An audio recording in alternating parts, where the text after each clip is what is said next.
যারা অতিরিক্ত ওজন নিয়ে দুশ্চিন্তায় আছেন এবং ওজন কমাতে চান, তাদের জন্য লেবুর শরবত হতে পারে একটি আদর্শ পানীয়।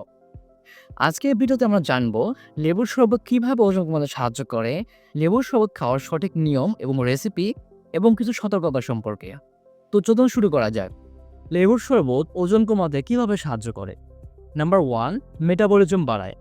সকালে খালি পেটে কুসুম গরম পানি এবং লেবুর রস পান করলে এটি আমাদের মেটাবলিজম বাড়ায়, যা শরীরের অতিরিক্ত ফ্যাট বার্ন করতে সাহায্য করে।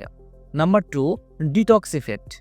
লেবুর রস আমাদের লিভারকে পরিষ্কার রাখতে সাহায্য করে এবং টক্সিনগুলোকে বের করে দেয়, যা ওজন কমানোর প্রক্রিয়াকে আরও ত্বরান্বিত করে। নাম্বার 3, ক্ষুধা নিয়ন্ত্রণ করে। লেবুর শরবত পান করলে আমাদের পেট অনেকক্ষণ ভরা থাকে, যা বারবার খাওয়ার ইচ্ছা কমায়। নাম্বার 4, এক গ্লাস লেবুর শরবতে খুবই কম ক্যালোরি থাকে, কিন্তু সেটি আমাদের রিফ্রেশ রাখতে সাহায্য করে। চলুন জেনে নেওয়া যাক ওজন কমানোর জন্য লেবুর শরবতের সঠিক রেসিপি এবং খাওয়ার নিয়ম। রেসিপি হিসেবে লাগবে 1 গ্লাস কুসুম গরম পানি, 1 চা চামচ লেবুর রস, চাইলে 1 চা চামচ মধু যুক্ত করতে পারেন, এতে করে মেটাবলিজমটা আরও বেড়ে যাবে।